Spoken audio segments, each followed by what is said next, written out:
lesson, of course, it's not you versus the players.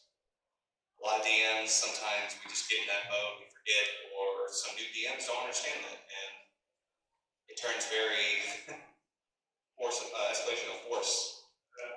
Confrontational. That's a good word for that. We've had, unfortunately, a DM before, we didn't realize that, and it turned into whatever we wanted to do. He thought it, no, you can't do that, no, I gotta change the rules here, and then the monsters became much, much harder, which we didn't. That particular campaign ended pretty quick, which sometimes you have to scrap it and start over and stuff. Because if your players aren't having fun, you're not having fun. Well, those kind of DMs are probably having fun, but then they're not going to be any players left afterwards. Yeah. So definitely remember that particular lesson. It is, I think, part of the most important. Well, that's one of them. The next one I always like to bring up, especially for new DMs, is you do not have to have every single rule memorized. Not a requirement. But like I say when you take a certification course or anything like that, you should know where to find the answer. 9 times out of 10, it's the Dungeon Master's Guide, DMG. Best place to usually get your answers, but don't let your players get upset with you. It's like, well, how do you not know the movement for an encumbered gnome with the mobile feed? Sorry, I don't keep this stuff in the back of my head. The DM screen is also a great way to put little sticky notes or extra notes of common rules. When I first started DMing 5e, I kept forgetting about the concentration rule, which gave my players a little bit of an edge and then turned some encounters, which they had a lot of fun. So lesson learned on my end, being a little bit more consistent. But it was something very easy just because it was a new addition that my head didn't realize, and they were expecting me to, well, as a C next to it, like, oh, that's concentration. Oh, I've had it. And as I told one of my players that if they want to play using the polymorph spell again, remember, if I attack you, there's a chance you may lose that form and that spell's gone. And he's like, okay, cool. Which leads to the next point of communication. Sorry, what? Communication. We never talked about that. Communication with your players back and forth. And if you're just more of a player and your DM is probably one of the second most crucial things of this hobby, if not really the most. Because if you don't have a clear line of communication, expectations are going to be all over the place. You might have one player expecting like a meat grinder type of campaign, this player expecting murder mystery in a mansion, this one going, I want to explore the lands, and you're like, again, I thought I told you it was just going to be one dungeon, one module, and that was it. And then they're upset, and no one's happy because they're all on different pages. We actually had that happen in a recent campaign. A number of times where expectations weren't properly discussed or being managed. I can't even think of the exact one you're thinking of right this second. Not just all over the place. Like we expected a level 1 through 20, and it turns out there was only 5 chapters in the book he was using. And if we had realized that, we would have changed how we approached making our characters. Like I made this in-depth backstory, I had a whole bunch of like plans at different levels, and it's like, well then I don't need all this now, and I would have made something a bit simple. And hence why communication is important, and there's also if someone's uncomfortable. I know that's come up a lot for me sometimes with people addressing phobias. Sometimes it's like spiders. A lot of people are scared of spiders. Common monster in D&D, giant spiders. I know I would never want to see in real life, but I can deal with it imaginary. Yeah, and as we covered with communication, there's also, as a DM, managing expectations. If you're a new DM and you're just starting out, I'm not saying don't, I just don't recommend a fully homebrewed world with fully homebrewed items. You're going to do a 1 through 20 campaign with only monsters and items you create yourself. Yet you can Not saying you can't. You're probably gonna have a bad time. That's definitely hard though. Yeah. I always recommend for new DMs, try a one-shot with a module, and just see how it goes from there, so you can see the difficulties, you can learn, it's like, oh, here's where my weaknesses are. Here's where the player's weaknesses is. This is both something we can work on, which once again throws us right back into communication. Just ask you a quick question. How many, everyone here are experienced DMs, whether a couple of one shots to a couple of years or more? Okay. And the rest of you guys are brand new or considering DM, right? Okay.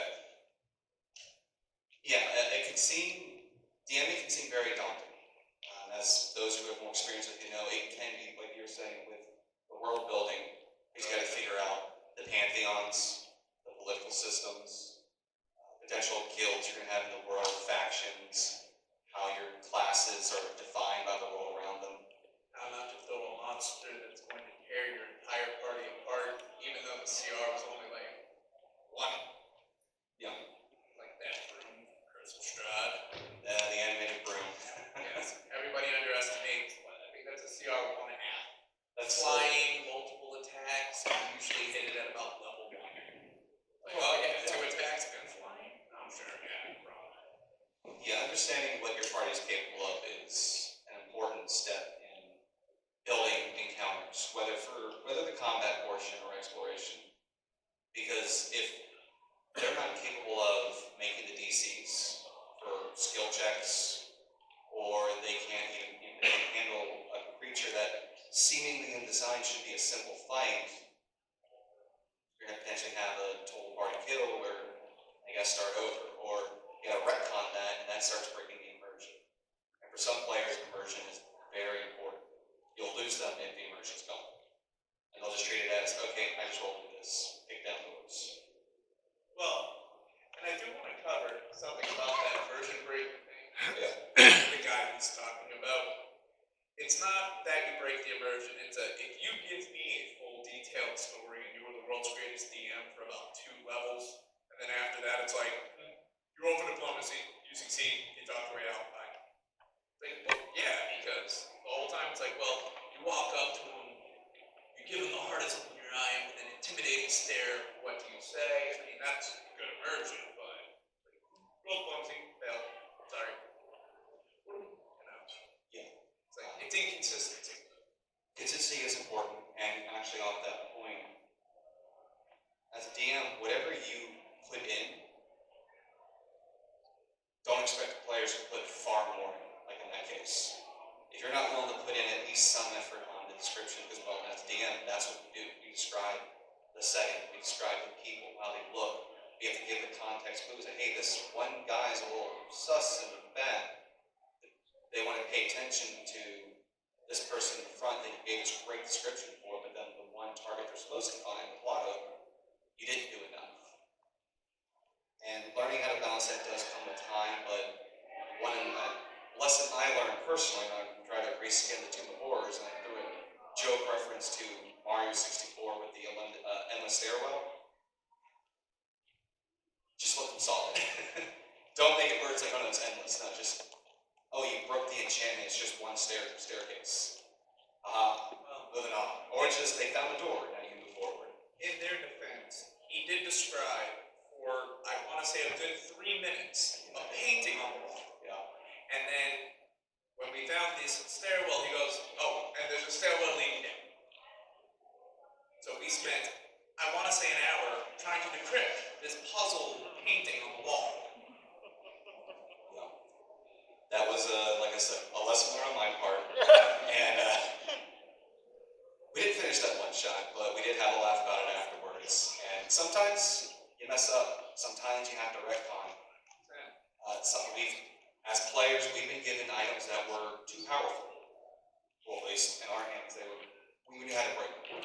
Oh, yeah. And the DM, in one weapon's case, the Kopesh, had to start depowering it because retroactive depowering of artifact items in Pathfinder. That's a panel on its own. It is. But basically initially had the ability to hit something evil. It would sunders.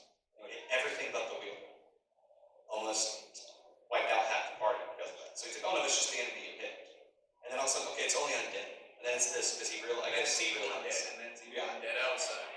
Which is a trick as a DM you can use. If you do put something in the wild, something in the world your players get their hands on, don't be afraid to change it up, but talk with your player first, communicate.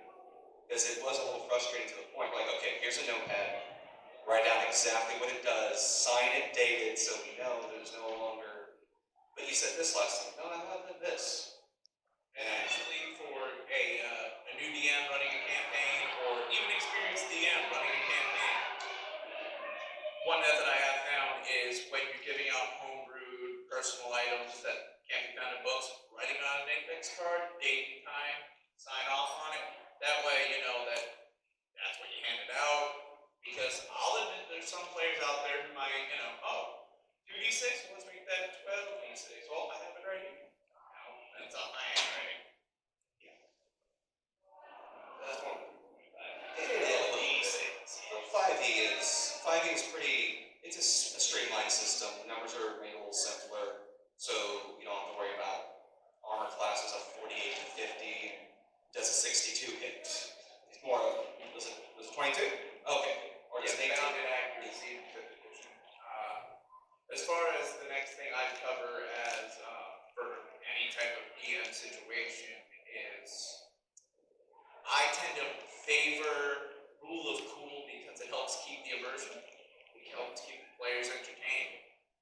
And it definitely makes for a more interesting narrative when people feel like they can freestyle as opposed to Strictly about it. exactly, it's like, which sounds better, it's like I'll go around lighting every candle in the room, or I cast fire. Every candle's lit. And the invisible enemies are dead, the mimics dead. Alright. Yeah, actually that's a good point going off of that. The rule of cool. The DMG even says this. Every book, no matter what edition you're playing, what system, they're guidelines. As a DM, you can choose what rules you want, you can tweak the rules, you can add new rules. Be careful with that, and make sure that your players understand that if you're changing a core rule. So, for example, if you're like, hey, Warlock's one of my favorite classes. I think in 5e it's kind of weird that they don't get their patron spells automatically. I tell my Warlock players, you get them. Yeah. But then, Most definitely.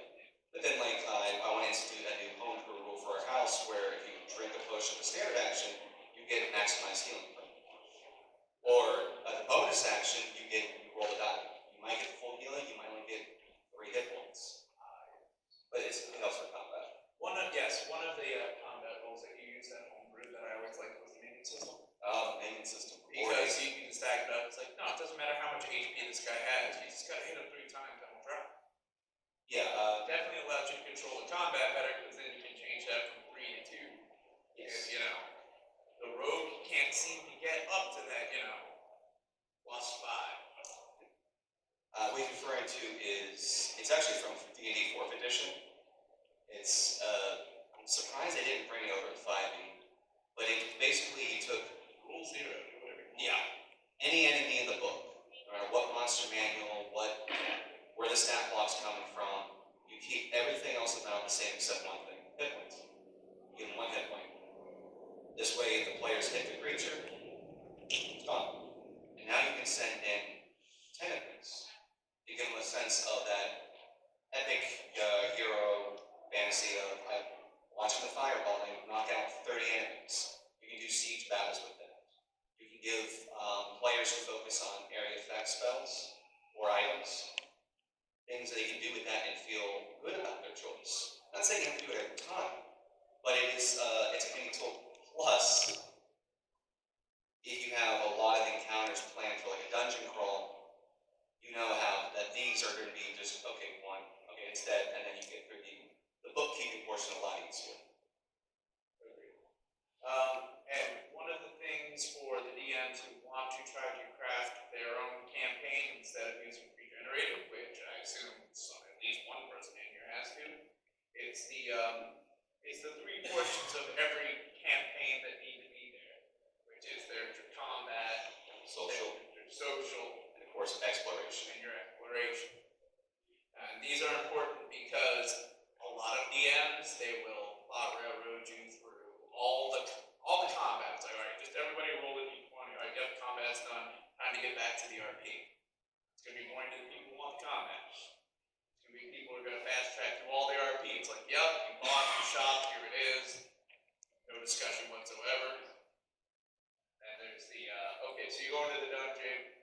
here's a bunch of things, here's somebody to talk to.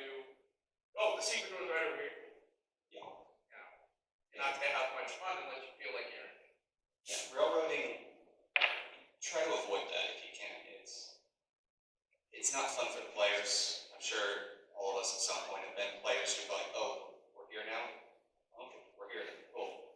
Oh, we got through the trap? Oh, okay. I was hoping to try to get through the trap, but okay. But at the same time, full sandbox can be very difficult on the DM side because you have to count for tons of choices. Lots of choices. And then when you thought you have all those choices figured out, they go completely over here. And you're like, I didn't plan any of that area. But there is one DM tool that can help mitigate that a bit.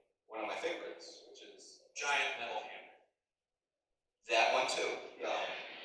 I was going to say the illusion of choice. Illusion of choice. But the giant metal hammer does drive a point home. Well, boulder things you never see coming until it hits you. For those of you who have not been on this panel, or one of our panels before, we mentioned illusion of choice, or as a potential DM, or maybe you know of it, you never heard it called this. It's basically where you've planned an encounter, whether it be a puzzle room, combat, a social encounter, whatever it may be, and the players have to get to that point. And you say, okay, well, before you there are 3 hallways. Which one do you choose? No matter what hallway they choose, it goes to that encounter. This makes it easier on your end. It doesn't take away their agency. But of course, to remember, whenever you made that choice, if they go back, you gotta count the other hallways. But it's a great way to get your prep done in a more efficient manner and not feel overwhelmed like during, because most people play once a week, maybe once every 2 weeks. We update, update jobs and stuff. But having time to get all that ready, and then of course if your players run off in different direction, it can be very frustrating. That's where illusion of choice helps out. And as long I never mention you used it. Because then, oh, wow, I felt cheated. But if you don't say anything, they're like, oh man, you really planned that out. Like, yep, that's, yeah. I got it all up here, man. I got a giant pie. And really it just says, make it up, and you got that, we're doing good. Anything else on illusion of choice? Honestly, the only important thing about the illusion of choice is the illusion part. It's like, don't be like, well, you guys, I'm just going to tell you now before you make your decision. If you go left, right, or straight, you're going to find a mimic. Okay, well, that's not illusion of choice. That's just lack. Let's see. I know one question I've had come up before is, I've actually seen this a lot online, and it's about fudging dice rolls. Should you fudge dice rolls? No, you shouldn't fudge dice rolls. As DM, you do what you feel is right in the moment. Don't rely on it forever, but like, I used this example last night in a different panel, but in my first 5e campaign, I almost killed the beginning player's first 5e character, the cleric, and just the intro combat. I did the combat so they could try out their classes and see if you still want to play this character. Because I had other characters in the background so they could swap to somebody else. I rolled max damage, and it would have been exactly his hit points. He had not made it, his not even had his turn yet. So I was like, oh, well, you take 5 damage. He's like, oh, that's half my hit points. I'm like, that boy, you're a cleric, man. You're gonna be front lines. He's like, okay, I'll heal. And he played the cleric for a while until he moved away. But I completely fudged those numbers. I run some modules where I've had to, on the fly, adjust some of the results to keep the right pacing for my players so they had a good time. But over time, as the players get better at the game and more in tune with them, eventually you won't even need the screen anymore. And our DM, our main DM, he doesn't even use the screen anymore. He knows we know to play, we know how he plays, and he just rolls. And they're like, okay, that's the fate. He's got it wrong. He just likes watching the look on my face when he says, does a 46 hit your 17 AC? But yeah, no matter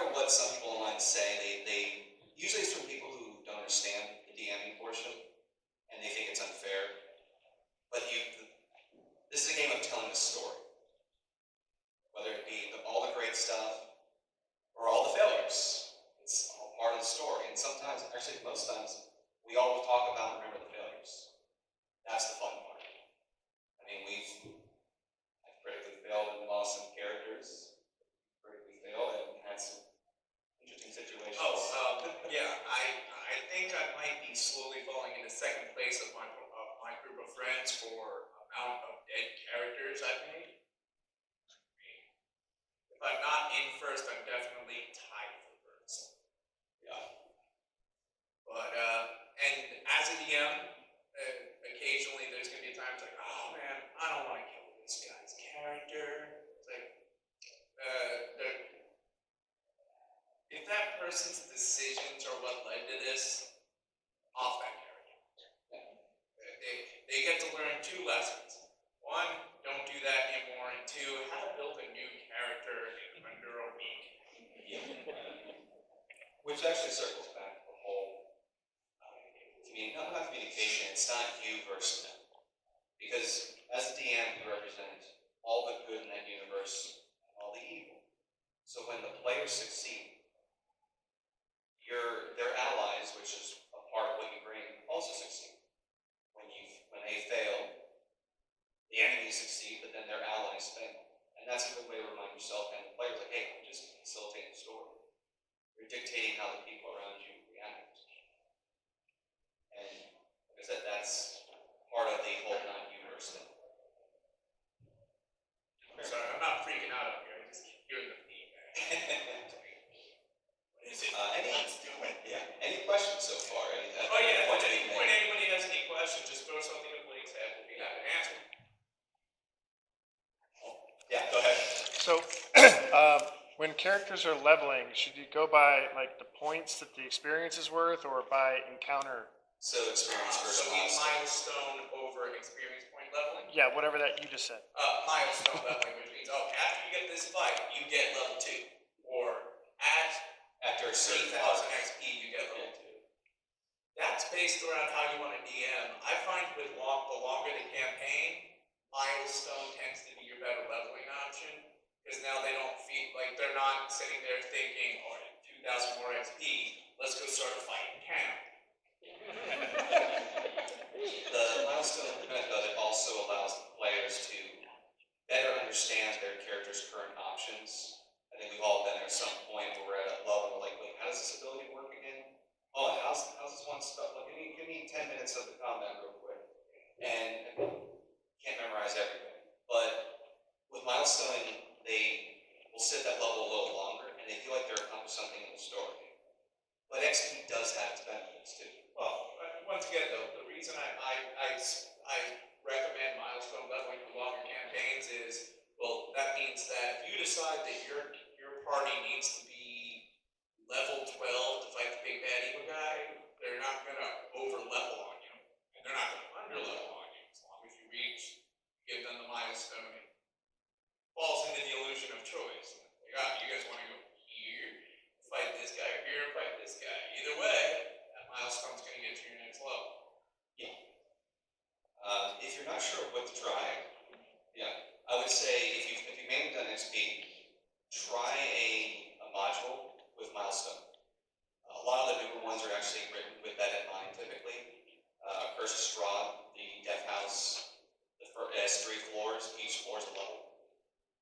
I'm actually did give us the benefits of XP. Well, that's true.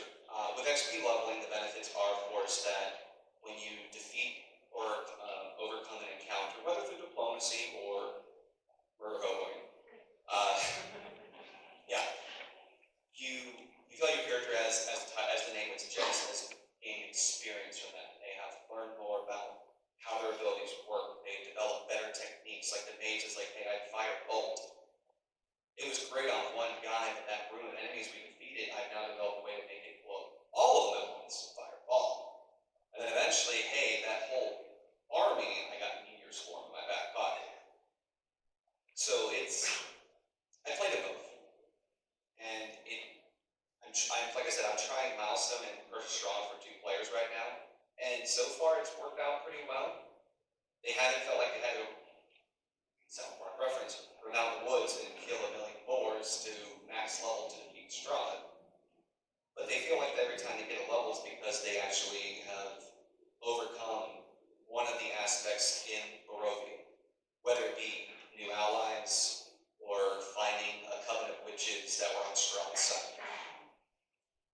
And I'll get their feedback once the campaign's over, and then when my next campaign, the big campaign starts, that's something that my players will discuss on whether or not to use XP or milestone. And I'll adjust accordingly, because I prefer to do as much as what my players, at least least the majority want to do, because then they're going to have a better time for the most part. Can't make everyone happy though. But usually everyone's like, follow up. Well, slightly. Do you enforce material components when you're spellcasting? Like, do they have to keep those? I give the player a choice. Initially, first start their spellcaster. Are you using the arcane focus or the components? Now, unless it's one of the spells that one of the resurrection spells where you have to, it consumes diamond dust. That exception aside, but you mean like basic spells like, fireball and some back guano and some sulfur. If the player wants to RP that, then I hold them to it. They don't, they're like, okay, yeah, you have your ring, but then if that ring's taken, you don't have your focus anymore. You're talking about the ring with skew materials? No, just Or general. something along those lines? It's just in general fine. You can use a component pouch, or you can use an arcane focus, like necklace, a bracer, a book, whatever it may be. I tend to like my old editions. But it's, Fourth edition is the best edition.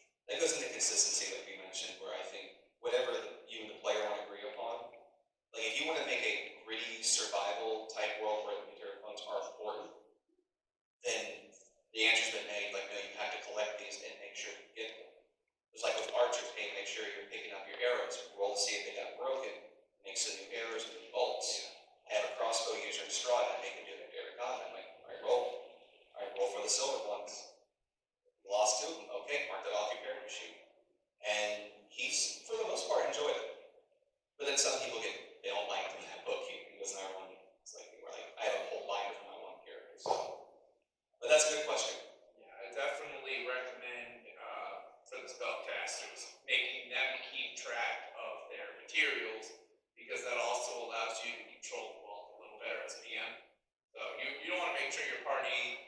I've seen it happen. It kind of loses its tilt when it's like the entire party's got enough money to retire on their own continent. It's like, what's the point of fighting the Lich again? Yeah. A question over there? How do you do magic item pricing? We noticed that anything that corresponds to the variant for the slider scale, how do you adjust that based on whatever local party has money time, or do you think that it's like the economy of town in which they're buying? That's an extra question point, actually. Oh, well, I would like to say arbitrary die rolls. In all actuality, what I tend to do is I tend to come up with a set price list based on the magic item. So, if a scroll of fireball, one scroll of fireball costs arguably, let's call it 3,000 just for easy math. Well, if there's a wand of fireball that has 5 uses, 5 times 3. Because this one does it 1 time, this one does it 5 times. It's the easiest way to come up with that kind of magic item. So what I'll try to do is try to find a source of a single use of that item and multiply it by the amount of uses that I get. When you get into the infinite or the regenerating items, though, it tends to get a little wishy-washy. But what do you have to say on this subject? Different editions will determine, obviously, power scaling of any campaign, what you're playing, but what I tend to do as a DM is I'll have set prices ahead of time. I'll figure out, and usually like for 5e, I'll use Xanathar's pricing guide, and I'll roll ahead of time, and then I'll adjust the numbers based on the availability. So like using Strahd as an example, it's a very unique place to be. Resources are scarce. Sure, the players have gotten gold, but doesn't mean they can go to any shop and buy whatever item they want. Total them. There might be something. So I'll make that list ahead of time. And if there is a magic item, I might inflate it because of just how valuable it is. Or I might make it no, it's cheap, but it might be cursed. You take the risk. But I usually do a scale. Yeah, based on the threshold is a good way to think about it. Oh yeah, the more they need it, the more expensive it should be. Because like if you're at the capital of the continent that has the magic academy, let's do Strixhaven for example, they're probably going to have more magical items available. Therefore, basic economics, lower prices. But if you go out to some smaller town in the mountains, less magic items, they're going to go up. So usually I would tell players to keep this in mind, and so when you're in the big city, maybe stock up. But that is one way I would approach it. Of course, as a DM, you can make your roll however you want. You just say, these are the prices, that's what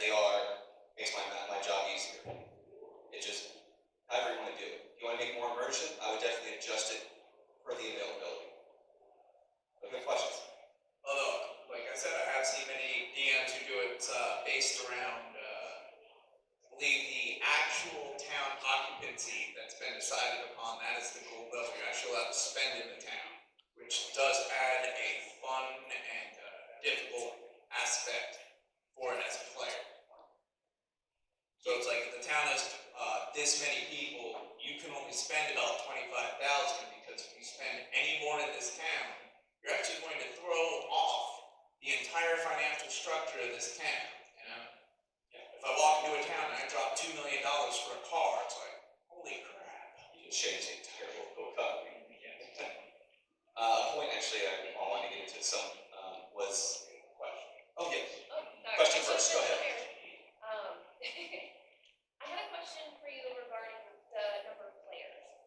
Would you say that the level of difficulty for the dungeon master would be increasing or decreasing by the number of players you have? And what would you suggest the ideal number for a brand new DM?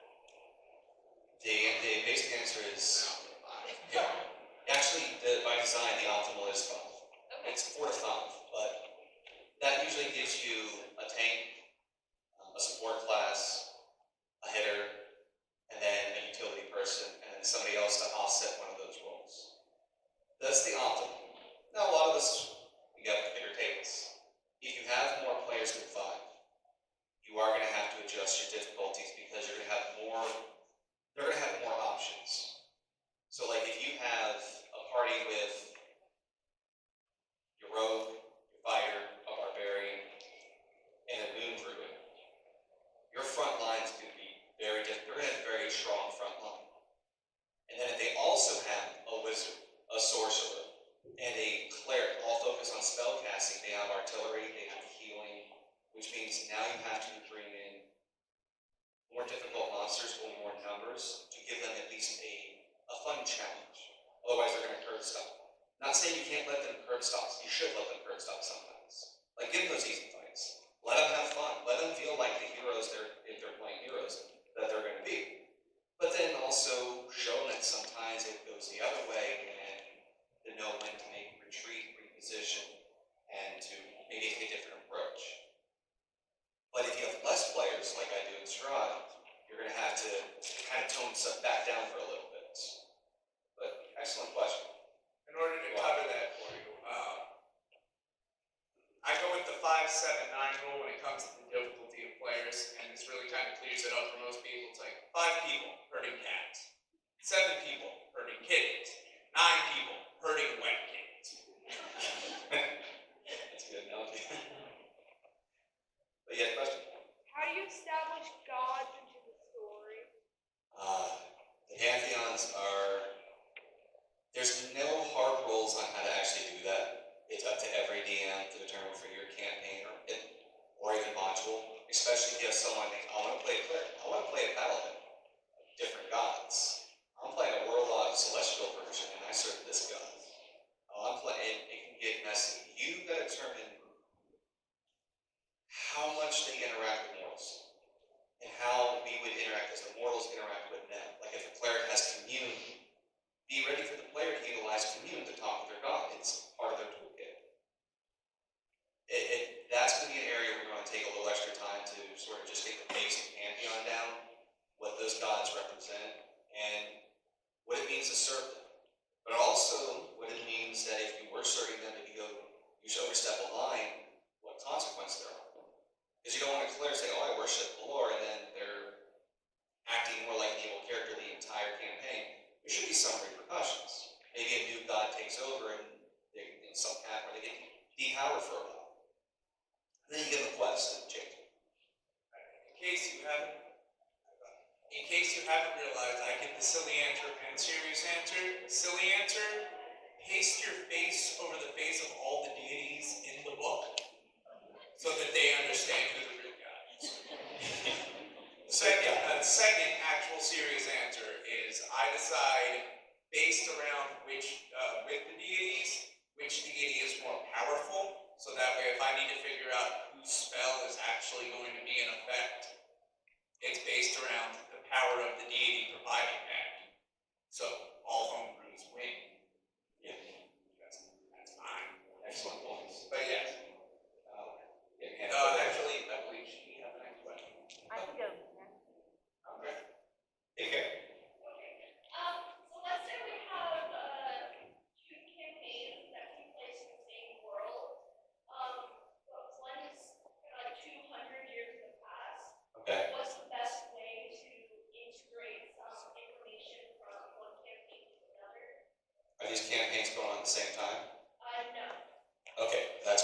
first step, that's the right first step.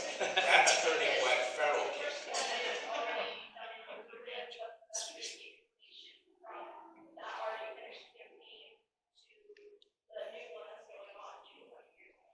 So you need to decide which information is pertinent for the new campaign, and then take your longer living races and have scholars carrying some information over for the players to find.